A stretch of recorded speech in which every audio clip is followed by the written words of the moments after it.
Hi guys. First I'll give you a little background on who I am, or what my background is. I've been in commercial real estate for 35 years. I started in California and then moved to Oregon and was in Portland, Oregon for 27 years. And I've been back here now for 7 years. I've been on the property management and asset management side of things. I have started out answering telephones. Literally just tried to get my foot in the door, so answering phones, to being an admin, to being an assistant property manager, to a property manager, to a senior property manager, to being a regional manager, to being an executive vice president, and then leaving all that and becoming an asset manager for a family trust. I've worked for the big companies like CBRE, Kidder Matthews. I've worked for some small companies. I've worked for some family companies. So I've worked a lot of different spectrums. And because I've worked at every kind of level of a job, I understand, and probably why I'm here, I understand what it takes to get in the door and how to make a difference and how to make yourself be the person who gets promoted next, right? And I think, not to be disparaging, but I think a lot of people come out of college thinking, I'm gonna get the $100,000 job, I've worked so hard, I've got this degree. And unfortunately, it works that way for the few.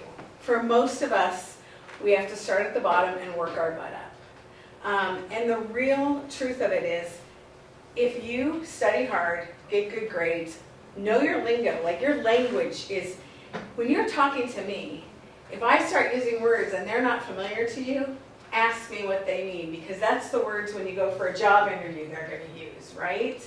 So knowing the language, anytime you're interviewing, the key to interviewing is mirroring the person you're interviewing. That means if they use certain words, you respond back with those same words. But if you don't know what those words mean, you're in trouble. So learning your language, really, really, really important, so you sound like you're already one of them, right? You want to sound like the person who's interviewing you. So they're saying, la la la la la Cam and la la la la la SIOR, and you're going back and I'd be really interested in getting my SIOR. I'm really interested in that. I looked into that previously and I understand it takes XYZ. Guess what? All of a sudden they're like, oh, they know what I'm talking about. So that's one of probably the critical things that I think of when I'm talking to college students who are like, what does it take to get the job? Know your language, speak like the person who's interviewing you, and understand the terminology. But the next question that I always get is, well, how do I get the interview, right? Like, how do I get in? How do I get in there? So how I became involved with Cal State Fullerton is I've been the education chair for Institute of Real Estate Managers, IREM. I don't know if any of you are familiar with IREM. If you're not, there's another thing for your homework assignments to get familiar with them. Bob right there helped start IREM Orange County, so he is an icon in our industry. I've been involved in IREM and BOMA on and off for most of my career. And I'll tell you, when I was managing a building in Portland, Oregon in 1990, and I went to my first BOMA meeting, and I sat down next to somebody, and he's like, whose secretary are you? And I was like, well, I actually manage a building, and he's like, really? You look too young to be managing a building. I was 23. And I said, well, you look too old to still be managing buildings. And, so I broke that, and what, he and I became fun friends ever since then. But, he was kind of putting me down. And I didn't let it impact me. I just played back with him. But anyway, I kind of digress. But BOMA and IREM have been really critical in helping me advance my career. For you as students, Institute of Real Estate Managers, you're free to become a member as a student. You just have to go onto the irem.org website and sign up, and you're a member, free. We discount all of our events for students. So most of our events for students are $25 to $35. We have an event coming up on October 3rd, and it's $25, I believe, for you guys to come. And it's all about preventive maintenance programs, both commercially and residentially. The other thing is there's the galas coming up, and that is October 18th. So the gala is expensive. I'm not going to pretend. I don't even like to buy tickets for the gala, I'll be honest with you. But what you can do if you're a student member, you call IREM up and you say, I'd like someone to sponsor me a ticket. And guess what? Our industry partners, which are our vendors, love to bring students. They love it. So all of a sudden you get a free ticket to get dressed up to the nines and go rub elbows with some of the top people in real estate. So what happens with all of that when you go to an educational event might have 35 people. You can talk to every single person in that room. If there's only 35 people in the room, there is no reason for you not to get there early and talk to every person in the room. Make a lasting impression. Go to the gala, it's a lot harder, but you get a feel for the vibe, the energy. Your table is a table of 8 or 10. You can talk to those people. One of the things, it's old school, but we tell students print business cards with your name on them. But seriously, we say print business cards, put your name on them, or if you can get somebody, if you've made your electronic business card and you can just pass it to somebody, but have a way to get you into their Rolodex. So it's great to make a first impression, but then they don't know how to reach you. They don't know how to contact you. They don't know how to find you. It's not like you can look me up and find me. The other thing is LinkedIn profiles. I assume everybody in this room has a LinkedIn profile. If you don't, when you go home, it's your second homework assignment is to create your LinkedIn profile. That is how we hire and fire now. And not hire. We fire face to face. But that's how we hire today, is literally LinkedIn. That is probably the #1 vehicle for hiring today. And also, recruiters use it. Most of you probably have met Angela Gomez-Jones. So Angela used to work for me. And so we decided, both of us, that we wanted to get involved with Cal State Fullerton. So that was kind of fun because we get to work together again. But she's a recruiter. She'll tell you all these same things I'm telling you. They shouldn't sound new. But that, those are the questions I get asked a lot. Is like, how do I meet people? How do I get jobs? How do I do that? The other question I get asked a lot is, how do you move up? Okay, if I accept that I'm not going to get the $100,000 a year job coming out of the gate, how do I move up? And I can tell you, I moved up really fast. I was managing my first building at 23 years old. I started working in the industry at 21. So in 2 years, I went from not knowing anything about the industry to actually managing a building. And it was a different era, I'm going to give you that too. It was a little bit different time frame. But the thing that made the difference is stretching. So if my job was to answer the phones and there was a maintenance thing going on and the maintenance person wasn't involved, I stretched and took care of the maintenance thing. I called the engineers. I watched what other people were doing and I stretched there. When I was an assistant property manager and my manager wasn't available and a leasing call came in, I knew I could quote rates because I didn't have my real estate license at the time, but I knew I could answer anything about the building.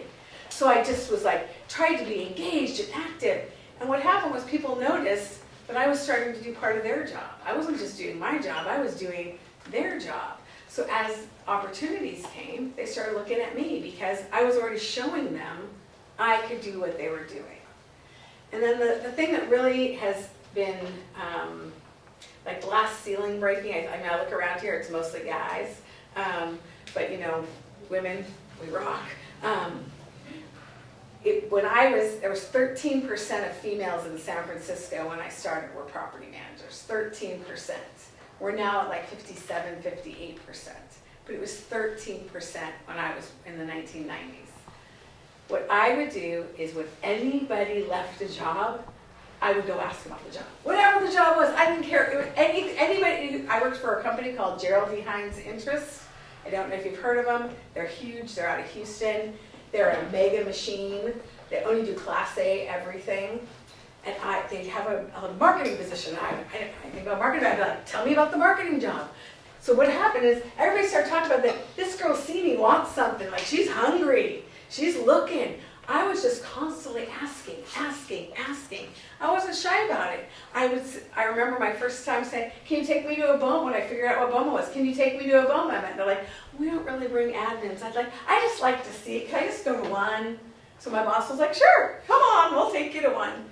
So that's what is, don't be shy, and we like overachievers. We like people who are hungry. The real estate industry is an entrepreneurial industry. It is not for the weak of, if you can't accept no's, if you cannot speak on your own behalf, if you're not going to succeed. You might be an analyst, and that's not a bad job. Analyst's a good job. But if you want to really be out there where the money is, you have got to stand up for yourself. You have got to speak on your own behalf, and you've got to be hungry, and people need to see your hunger without it looking desperate. So you have to massage that, figure out how to make that work for you. What can I answer for you? What didn't I address? How did you initially get involved in real estate at so young of an age? It's a good question. So I got a job in residential property management, just answering phones. So I got answered as an admin. And I really liked kind of what I was doing, and I started getting my real estate license on the side. So I knew I couldn't do anything more than kind of the basic stuff. So I went back to college, and we didn't have the online classes to get your real estate license, so I was taking college classes and getting my real estate license just for that purpose and nothing else. And my husband and I got married young too, divorced now, been divorced a long time. But my husband and I moved from Sacramento to San Francisco. And when I started doing the same property management gig in Sacramento, I mean, again, talk about, I'm walking on Haight Street. Anybody been to San Francisco? You know, Haight Street is like the hippie zone, right? I'm walking on Haight Street with my husband, and I see a property management company that says, job available. I didn't know I was even looking for something. I just walked in, hey, tell me about the job. I'm in property management too. What is going on? I ended up getting that job. We moved to San Francisco. So this is what I mean about, like, don't be shy. So we went there, and when I found out in San Francisco, it was very different than what I was doing in in Sacramento. And I thought I had to sit in a desk all the time, and when I was in Sacramento, I was out and about more. And I thought, if I'm going to sit at a desk, I think I'd rather sit in a high-rise, and I bet they pay more in high-rises. So I researched, and I found a recruiter like Angela who specializes in real estate. And they got me an interview for Hines, and I got the job. So that's how I started. It was really like, I was like, I just don't want to sit in a desk and do residential. I mean, if I'm going to sit at a desk, shouldn't I sit in a high-rise tower, and won't they pay me more if I do that? And that's how it happened. Again, I just asked questions. I wasn't afraid. I always see, if somebody tells me no, I'm in the exact same place I was when I started. So if I ask the question, I have a chance that they might say yes. So that is really, I mean, that's the best advice I could give anybody in any career, is ask. If they say no, what did you lose? Absolutely nothing. You're still sitting in the same desk, still wearing the same damn clothes, everything's the same. But if you ask, you have a chance, you have opportunity. So I have a question. So Sure. What advice do you have for a student who might be saying, well, I like real estate and I want to get into real estate, but I don't know what I want to do with real estate? What That's a advice super do you good have question. for a student who might just, they don't know what they want to do? Right, yeah, I didn't know, so I get it. You know, it's funny, is I feel like I was involved in the real estate program at Portland State University in Portland, and almost, I'd sit in a room like this, and I'm going to be a developer. I want to work in development. I bet there's a bunch of you who are like, I want to be a developer. There's only so many development jobs, guys. But real estate is so big and so broad. I would say, find out things that you're good at. If you're really good at numbers and you like numbers, real estate is a numbers game in a lot of different ways. You have to understand net operating income. You have to understand cap rates. You have to understand internal rates of return. You have to understand how every single dime impacts the value of a building. So if you like numbers, then look at the analyst side. You know, start with what you like. If you like I'm a people person, like you want to talk to people, you're like, hey, shaking hands, you're like that person who's talking to everybody, talk to brokers. Talk to brokers. There's runnership jobs all over the place. A lot of those companies come here and look for you guys. I know Matthews Real Estate hires from here a lot. Know your natural, what you're good at, and not necessarily exactly what you're good at, but what you like to do. What are the things you like? I'm a problem solver by nature. That's who I am. Like if somebody comes to me like, they talk about like Mars and Venus and men and women. They always say when a woman talks to a man, she just wants him to listen, but the man's always trying to fix the problem. I'm that person in a female body. So if you come to me and you tell me, I'm all of a sudden like, well, have you done this? Have you done that? I'm not a very good just listener. I want to solve problems. So property management was a great choice for me because it's a problem solving. That's what you do all day long. You solve tenant problems, you solve vendor problems, you solve building problems, you solve investor problems. As you move up the ladder, and when I was in executive leadership, you solve human problems. So know kind of what you like, what makes you tick. You're being exposed to so much. Which chapter of the book was the most intriguing for you? Which one was you're like, oh, that's really cool, that really intrigues me. Pay attention to those things and look at the jobs that go around with it. And then it's the pick up the phone, it's the walk in. I can't tell you how many times when I was in executive leadership, someone would walk in and say, I'd like to talk to somebody about an informational interview. And if I was available, I'd just take them in my office, give them a few minutes, talk to them about something. If I didn't, I'd say, give me your contact information, or even better, here's my contact information. You call me, you show me how interested you are, and I'll set up an appointment and do an informational interview with you. There's so many of us. I can tell you, when I was not doing asset management and I was doing third-party management, we have a hard time finding people. So we're hungry for you just as much as you're hungry for the job. But the problem that we would get into is we'd interview these students and they wanted to come in, here. And I'm just like, you've never even done this job. Like, I can't hire you here. I gotta hire you here. But if you're excellent, you're gonna move up. You're gonna grow. There's just different fields, different ways. Some things to think about. Brokerage is usually small teams. That you're gonna work with a small team. They're going to have different runnership programs. You're going to make absolutely no money. You're going to spend a shit ton of time on the phone. But when you have a payday, it's going to be great. But they're small teams and they don't have a lot of turnover. So getting in there, you really have to gel. It's all about are these people I trust? Are these people that I jive with? Are these people I'm comfortable with? Property management ebbs and flows. As real estate comes in, we're hiring. If we lose real estate, we're doing our best not to fire. We're trying to redistribute as much as we can and maintain our profit levels. So we have property management has a lot more hiring going on. Brokerage is really a team's doing well and they need somebody. Yeah. How is asset management different from A, being a property manager, and B, being a principal? Okay, so a principal usually means that you have ownership, you have skin in the game. So asset management, there's different levels of asset management. So I'll tell you what I'm doing. So I work for a family partnership. So basically I work for rich people who have multi-generational family real estate that they've had in their families. So the grandfather went to the father, and now I'm dealing with the cousins and the kids. And these cousins and kids are in their 40s, 50s, and 60s now. So I am doing what I do a combination. I do property management for them. I also do strategic planning. So they're breaking apart their partnership. So I am helping them sell their real estate. I'm helping them buy 1031 exchange. So I'm working with different broker dealers. I'm working with advisors. I'm working with regular brokers. In my role as an asset manager, I'm working, even though I still do some of the management to keep the real estate, I'm working at a strategic level of the real estate. I'm looking at what they hold, when they sell. We have one property that has a 10-year lease on it. If I sell it now, it's going to be discounted because it's below market rent.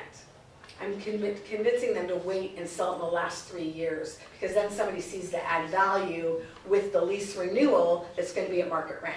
And so they're going to buy it here with that opportunity, right? So I'm advising that kind of thing. But an asset manager and more of a New York Life, an asset manager with Investco, some of these names, I don't know if you know them, but those asset managers hire the property managers, and they're the go-between between the money and the management. And so they are saying, it might be in a fund, might be in a REIT, it might be standalone real estate, but they understand the investor, what they want, and they're making sure everything is done in performance to achieve it. You will never get hired from college to an asset manager. It's just not, I mean, if it is, it's going to be interesting, but you really have to have experience to be an asset manager. But analysts can sometimes move into asset management. If you work with because an analyst and the asset manager work hand in hand when you work for the big companies. And if you're an analyst who starts stretching, like I was talking about, doing more than that, talking a bigger game than just the numbers, you might move into I worked for Morgan I worked when I was third party, and Paula was the analyst, and Paula moved up and became my asset manager that I reported to. So that happens, so that's another way to get into asset management. But really, asset management requires experience. Now, property management, we got all different asset classes. So that's another thing, like when trying to figure out what you want to be, what you want to do. Do you like retail? Do you like industrial? Do you like offices? Like for me, I was like high-rise, shiny, big, class A. I wanted like the glass offices and all that. But office, you do everything in property management. You take care of janitorial, you take care of lighting, you take care of security, you take care of anything you can imagine, you take care of. Industrial, which is what I moved to, which I like much better now, guess what, the tenant does all that stuff. I just take care of the outside of the building, I take care of the roof, I take care of the parking lot, I have a relationship with them, I make sure that they're in compliance, I'm doing the financial side of it. I don't have to like worry about changing the light bulbs and cleaning the carpet when they spilled the coffee. So like, what do you like to do? Caregivers are great. People who are like the nurturers in your family. Like if you have a family and there's one of you who's the nurturer in the family, you'd be the best office property manager. Those people rock at it. People like to take care of other people. The people who come into the office and bring coffee for people, like Angela Gomez-Jones. She's a great office property manager because she likes to care for people. So that's again, learning your personality type. Industrial, don't be afraid to be dirty. One of my tenants is a carpet recycler. There are 4 of them in America. One of them is in Vernon, California. You ever been to Vernon? It's very ugly. It's very, very ugly. I go in there, of course I dress differently, cover my toes and wear a mask. Should be on America's Dirtiest Jobs. It should honestly be in America's Dirtiest Jobs. It is insane. They may save 97% of carpeting.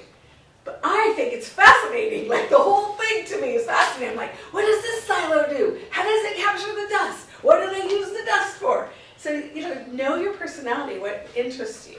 Because that comes through to people. Like that's your enthusiasm and your interest and your intrigue comes across, and that's like, I want that person on my team. Like, I want that person. I want somebody who asks me questions and makes me think outside the box. What else? Yeah. Specifically in Hiram, where do you think would be a good place to start if your ultimate goal would be to own your own property management company? Well, before you own a property management company, you should work for a property management company. Well, you need to know, are you interested, like, if you want to own a property, do you want to do apartments and houses? Or do you want to do retail? What do you think you want? Probably residential and apartments. Okay, so then you want to get involved on the ARM side. So ARM has a bunch of designations. So there's ARM, which is Associated Residential Manager. I can't remember this other one, it's like AMOC or something. And it is a commercial management license. And then there's the CPM, Certified Property Manager. Certified Property Manager is not something y'all should be doing yet. That you need 3 years of experience to even get, you have to have all these things. But if you're interested in the residential side, you only have to have 1 year of experience in property management to get your ARM. It takes about 1 year to get it. So when you are graduating school or you're at the end of school and you want to enroll possibly in an ARM and you're really interested in residential property management and now you're applying for a job and you are applying for a job and you're an ARM candidate and this person is just applying for a job, who do you think they're going to hire? I can tell you right now, all day long, somebody if you got out of college and you're a candidate for an ARM and I'm hiring, you're who I'm hiring, unless you're like an A kid. But seriously, there's a lot of designations. BOMA has one called an RPA. It's a longer process, but it teaches you how buildings run, if you're interested in that, you know. Sorry, I just had a follow-up. Sure. When do you think would be a good time to get your certified property management? Your CPM, Yeah, your CPM ones. you gotta be working at least 2 years. Okay. It takes about 2 years to get it. You need 36 months, so 3 years. But also there's a criteria, there's a list of 36 things you have to do. And you only have to achieve 19 out of 36 of them. But you're not gonna have exposure to those 19 things until you've been in the industry a little while. So you can go ahead and be taking your classes, and then you're just sitting around and you're paying candidacy dues every year, but you can't get pins, you can't get your certification yet. So I would say, also, you know, you think you want to be in property management, but when you get into property management and they call you at midnight because the fire alarm's going off in the building or a pipe burst in the building, and you're showing up and meeting plumbers at midnight, you may say, I don't want to do this. This isn't what I want to do. Or otherwise you might be like me and you're like, oh, whatever, it's okay, no big deal. I'll catch up on my sleep some other time. So I think having those two years of experience before you start, it's inexpensive, it's about $6,000 to get your CPM. I think the ARM is only like $1,000. It's not very much, but your CPM. And the other thing, scholarships. Hello. IRM has all kinds of scholarships. They're only around $1,000 to $1,200, but apply for them. If you're going to do any kind of education, if they give you $100, it's better than $100 out of your pocket. And if you're not applying for them, you probably don't have a real estate mind, because real estate would be getting the free money all day, every day.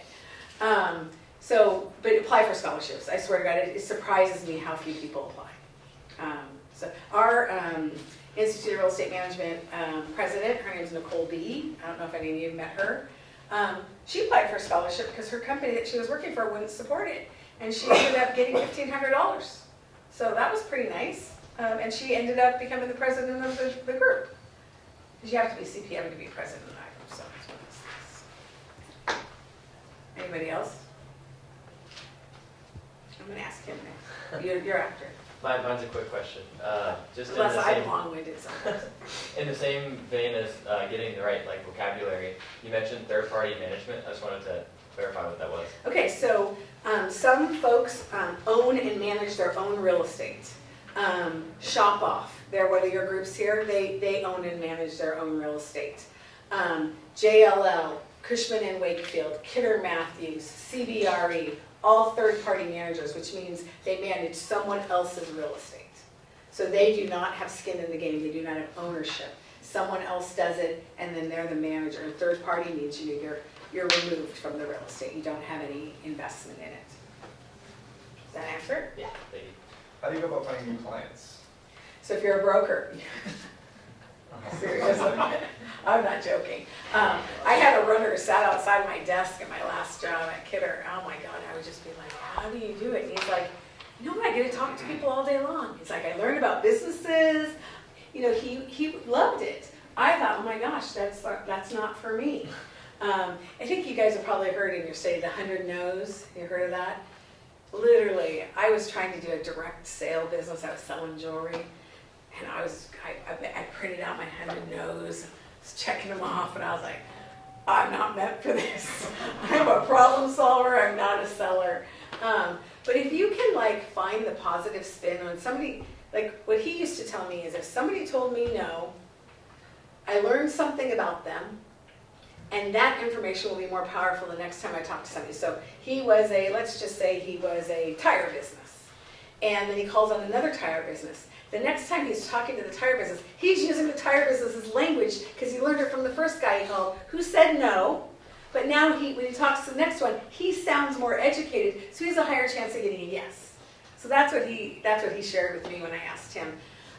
Basically, I would say the best ways that you're going to get clients are cold calling and networking. Also, cold calling also means knocking on doors.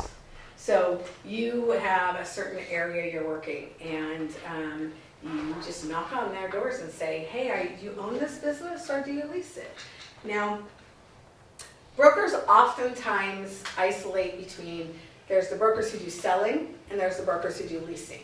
Now, sometimes they cross over, but in general, they put most of their eggs in one basket or the other. So sales, lot fewer of them, bigger returns. Leasing, more activity, smaller returns. Doesn't mean you're not going to make the same kind of money, just means in leasing you're going to do 22 transactions, and in sale you're going to do 4 transactions. It's a much more complicated transaction, it's less likely to go through, there's more opportunity for failure. That's why there's a higher return on it. But so if you're working in an area, you just go knock on doors. I mean, they really just do that. I just had a former broker worked with me previously, called me about a piece of real estate that I had with my family that I'm working with. And he was asking me so many questions. I'm like, oh, time out. Like, I don't want to answer any more questions. You've asked me too many questions. He's like, well, you know, I'm not going to be able to blah, blah, blah. But what was interesting in the conversation with him, one is I was like, good on him, asking so many questions. He pushed me to the point I didn't want to ask anymore. But he also said he just got his sister into the business. And I was like, really? And he said, yeah. And you know what first thing I did with her? Took her out on the street and we just started walking in and knocking in, talking to businesses. Walking in, knocking in, talking into business. That's what he kept saying, walking in, knocking in, talking into business. And I was like, how'd she do? She said she was pretty intimidated in the beginning, but at the end of the day, she was leading the way and I was coming behind her. So you do it enough times, it becomes rote, right? It becomes less intimidating and you look at the value proposition, so. Yeah. So if somebody goes to like a BOMA networking event, how do you start a conversation with somebody, and if you meet somebody that you're interested in, should you follow up with them? So, yes, you should definitely follow up, 100%. So, if I was at a BOMA networking event, I'd come up and say, hi, I'm a student at Cal State Fullerton, I'm looking for a job in real estate, and the first thing somebody's going to say is, well, what do you want to do in real estate? Property management, brokerage, they're going to try and figure out what you... BOMA and IRM's going to be mostly property managers, by the way. Property managers, asset managers, that's mostly what you're going to encounter. But a lot of us are very networked and connected, so we can introduce you to somebody else if you're interested in brokerage. And a lot of the houses have brokerage. So, you know, if you're come talk to me and you're interested in brokerage, I would say, okay, I'm going to give you Tom Holland's information, hook up with Tom, that kind of thing. But so that's the first thing we're going to ask you is, what do you think you want to do? Then you'd ask them if they have a card and say, would it be okay if I know that you don't have a lot of time now, but I have a lot of questions. Would you have time for me to come in and talk to you? Or, I'm graduating this year. Do you have any openings? You know, ask the questions. Ask whatever you want. It's, you know, like Ulf, who was asking me, at a certain point I would be like, that's too many questions. Give me a call. We'll catch up another time. But then the other thing, I'll give you an example. I saw a whole bunch of Cal State Fullerton kids, students, sorry, at the BOMA event, sip and socialize. Saw a whole bunch of y'all. And then y'all sat at your own table and had drinks and dinner, and we all bought it for you. And we sat at our table. And you guys didn't come into our room. You sat over there in your room. And I was like, look at those guys, all isolated by themselves, sitting over there. Now our room was crowded, but who cares? You should have come in and sat with us. Brought a chair. Yeah, exactly. Bring a chair in. And sit next to the person who was the friendliest, you know, who smiled at you. But, you know, I'm looking, I was literally, you know, here, and you guys were right there, and I was like, what are they doing? And I thought, I'd go grab them, and I was like, nah, I think I want another drink. So, that's an example, though, is you went to an event, and you didn't take full advantage of it. You know, it was a loud event. It was hard to have long conversations with people. It was very, very loud there. It was actually kind of frustrating because we couldn't hear the speakers very well. This was a new forum from where we usually do it. But going around talking to people, and then if you're going to stick around afterwards, make it work for you. Make it work for you. Don't just get the free drinks. Go talk to somebody. You know, somebody said this to me the other day of, every time I go to a networking event, I give myself 2 things I have to accomplish in that are things that are not at that event, that are a result of that event. So, and this was a person who does business development on the vendor side. So she says, every time I go, I'll say, like, I have to get somebody who will let me take them to lunch, or I have to get somebody who will let me come to their office and bring something so that I can get a face-to-face and have quality time and really introduce my company to them. So whatever her things are, different agendas, different times, So if you go to an IREM event, give yourself 2, give yourself 3 things that are takeaways that aren't gonna happen just right there, but they're gonna be after that. Because otherwise, you held the doorknob, but you didn't open the door.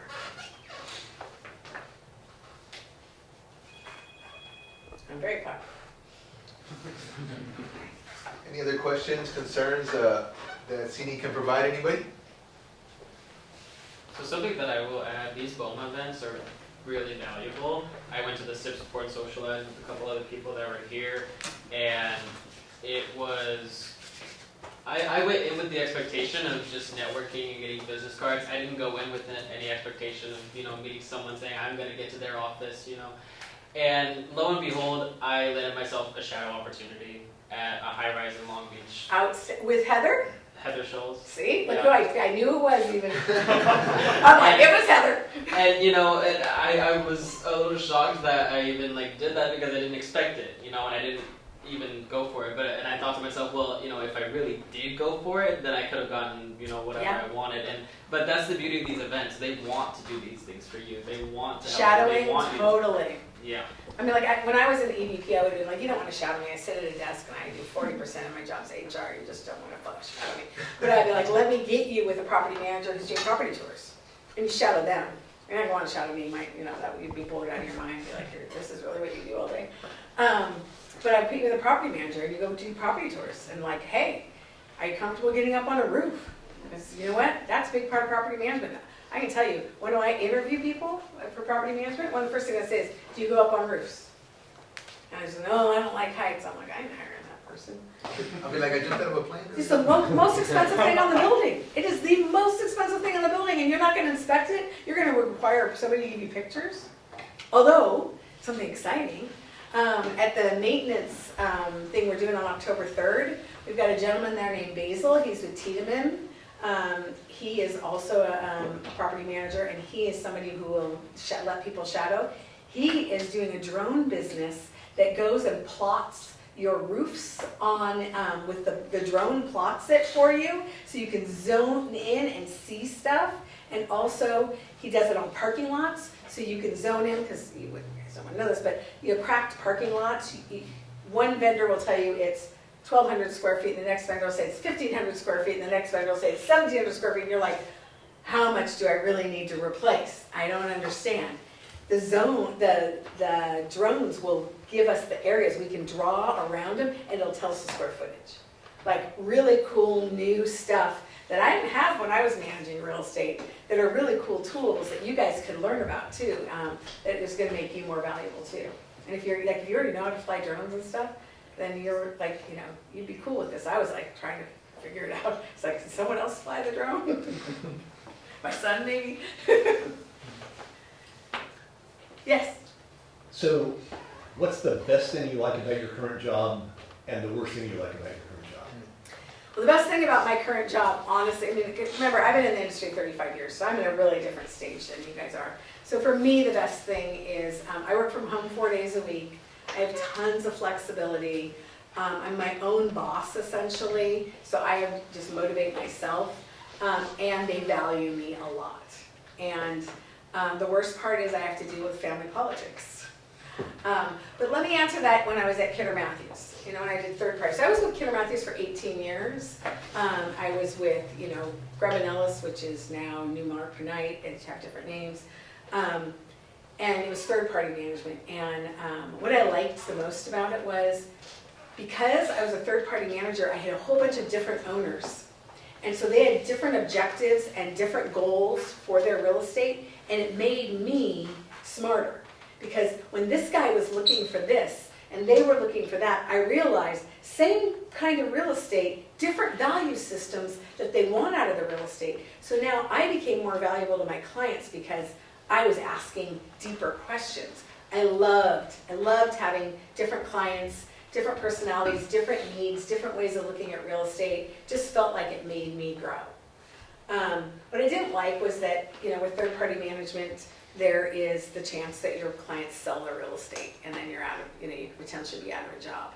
But when you're working for an owner, it can be the same way. An owner can decide, happened for me in Portland. Ashford Pacific came in, bought all this real estate, decided they didn't want their East Coast company, Connecticut company, decided that they didn't want to have business on the West Coast, sold everything. So then I was out looking for a job because people who came in already had teams.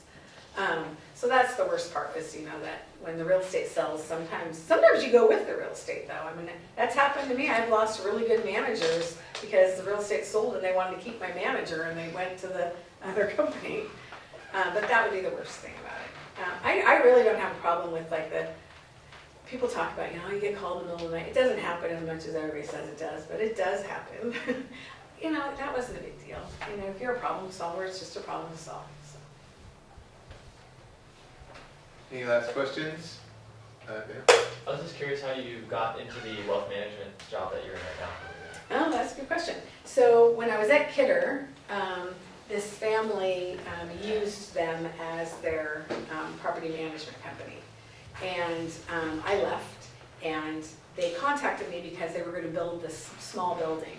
And they said, Kidder doesn't have the skill set to build it. Will you build it for us?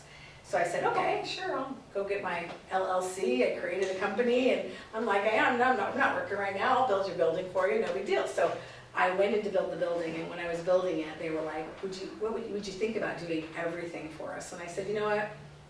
I was honest. You can't afford me. Like, you want a property manager for these buildings? You're never, when you pay Kidder, I can't live on that. That's not going to work.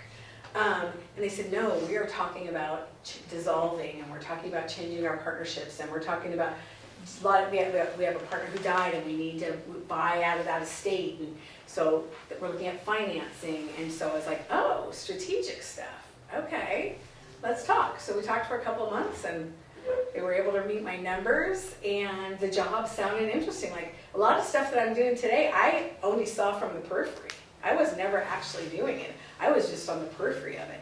And now I'm like rolled up, hands on it. And you know what? I'm like you guys, like you've never done it, right? I haven't done a bunch of this stuff. But I call people, I Google, I call, I Google, I sit with people, I bring experts in, I found out for them, I'm like, who are the best transactional real estate attorneys in all of LA? I did a bunch of research, I had 10 lists for them. We're working with one of the top 10. He's teaching me tons of stuff. And he's our transactional attorney for all of our sales. And they were like, God, just the fact that I went and found them the 10 best in LA, which there's a lot in LA. Like that was, your salary was worth that you would go find them. Yeah. So I'll ask the question that they all want to know. If they work hard for 35 years, how much are you making? Numbers guy, minimum. Yeah. I'm not going to tell you how much I'm making. I'm going to tell you that there's a lot of money to be made in real estate. Southern California pays well in commercial. I don't really know the salaries in residential. They're lower than commercial. Commercial, they pay well.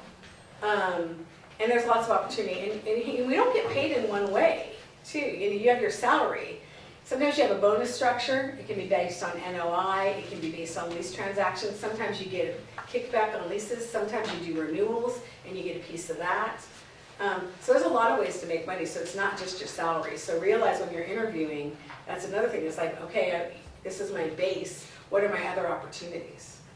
Don't be afraid to ask. I would just comment on that. I had 7 property managers, all CPMs, or certified shopping center managers. Most of them had MBAs. They were making $250,000 to $350,000 a year. And this is back in the 1980s. Wow. But they were the best property managers on the planet. And if you look at all the people that are involved in the real estate industry, you've got brokers, you've got appraisers, you've got title people, the list goes on. Yeah, attorneys, I mean, yeah. It's only, in my judgment, the property manager that creates value. I agree 100%. It's creation of value, like with Cini.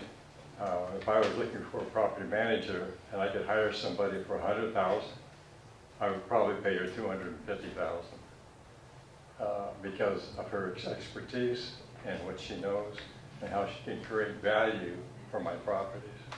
So I think there's money there to be made. Definitely. We've made We a lot are, of I money mean, in the in property managers, whatever, we are who add value. We also can be the ones who take away value if you're not a good manager, and put you in lawsuits. So, good managers, like he's saying, quality managers. So again, when you're interviewing, wanting to work under somebody who's a strong manager, like that's a good question in your interview. I'm gonna be assistant property manager. Who would I be working under? How many years experience do they have? Are they a CPM? Know who you're working under too, because like Heather Schultz, you're gonna have a fabulous day. First of all, she's super fun, but she's smart, she's savvy, she is so look at things from 7 different angles kind of girl. It's gonna be great. You're gonna see it. She's probably gonna ask you, what do you see here? And then she's gonna show you 7 things you didn't think of. Then I'll find 7 things to show. Yeah, there you go, there you go. But that's a good question. I mean, in an interview, who will they be working under? Tell me, can I see their resume? I'd like to know who I'm learning from. That makes you sound really smart, too. I would be shocked if somebody died like, yeah, that's a good question here. How would you, last question, how would you have a student present himself for a job offer, or like just reach out? You said the BOMA event for one situation. So how would you want a student today if he came up to you, they came up to you, and just pretty soon said, here's my resume, I want to, what would your advice be? Well, I wouldn't take your resume and that because I'd lose it. Fold it into small pieces, make an airplane out of it or something. I would say come up with some intentional conversation so that I can see that you're not there just to, because somebody told you to be there. So if you come up to me, hi, I'll make you know, hi, Cini. That's Ryan. Hi, Ryan. And you said, I'm, a student. I want to know when you're graduating. Really want to know when you're graduating. I want to know if you're looking for work or not looking for work. So some of you, are like, I'm graduating in 2 years, but I want something now to try and test it out. Some of you are like, hey, I'm graduating in 6 months and I'm looking to hit the ground running. So I want to know that. So I'm gonna want to know that for sure. I'm gonna want to know what area you're interested in, and then I want to ask me some really deep question that makes me stop and put my wine down and that I'm gonna have a conversation with you. The superfluous stuff is what we hear all the time. If you want to stop someone in their tracks, do something that differentiates you. Not a bad thing. No flashing, stuff like that. But, a thoughtful question like, oh, you're in commercial real estate. Do you practice in office, retail?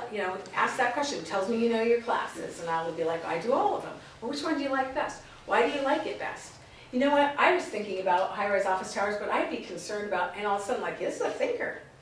So have some meat on your bones. A skeleton is great, which is, getting your degrees that you're doing right now is your skeleton, and now you guys hang the meat on it. So, is that helpful? Beautiful, beautiful. Let's give a round of applause to Cini.